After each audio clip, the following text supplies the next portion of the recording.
Ce dimanche 31 janvier, Bernard Tapie était l'invité de Laurent Delahousse, dans 20h30 le dimanche.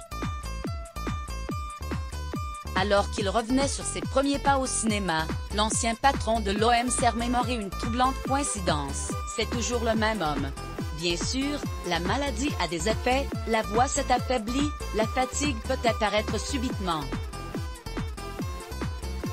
Mais il y a toujours, chez Bernard Tapie, le même ton, la même capacité à rendre le discours captivant, à s'accaparer son interlocuteur, à vociférer quand il le faut et à charmer, parfois, quand c'est nécessaire. Il y a aussi, lors de ses passages télévisés, de plus en plus rares, des moments émouvants. Parce que Bernard Tapie n'a pas peur d'être transparent, de raconter sa maladie et son quotidien, lui qui combat un cancer de l'estomac depuis maintenant 3 ans. Et s'il y a de la peur, aussi, il y a beaucoup de courage et d'abnégation. Lors de son entretien avec Laurent Delahousse, ce dimanche 31 janvier, Bernard Tapie est revenu sur son anniversaire. Ses 78 ans fêtés le 26 janvier dernier. Qu'est-ce que vous avez senti cette semaine, quand vous avez célébré ses 78 ans? Vous vous êtes dit, ceux-là je ne les ai pas volés? Lui demande le journaliste de France 2. Non, je me suis dit il m'en restait jusqu'à ce matin 21 à vivre, il ne m'en reste plus que 20, lui a répondu Bernard Tapie, persuadé d'avoir encore de très longues années devant lui. Incroyable, et même quand on a encore 20 ans à vivre, rien n'empêche de jeter un œil dans le rétro.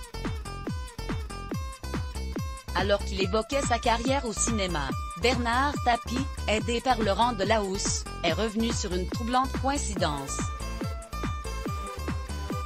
En 1996, l'ex-patron de l'OM fait ses premiers pas au cinéma, dans Hommes, Femmes, Mode d'emploi, de Claude Lelouch. Dans ce film, son personnage est atteint d'un cancer de l'estomac, le même que celui diagnostiqué à Bernard Tapie, et qui entraînera, bien des années plus tard, un des passages les plus incroyables de la vie de l'homme d'affaires.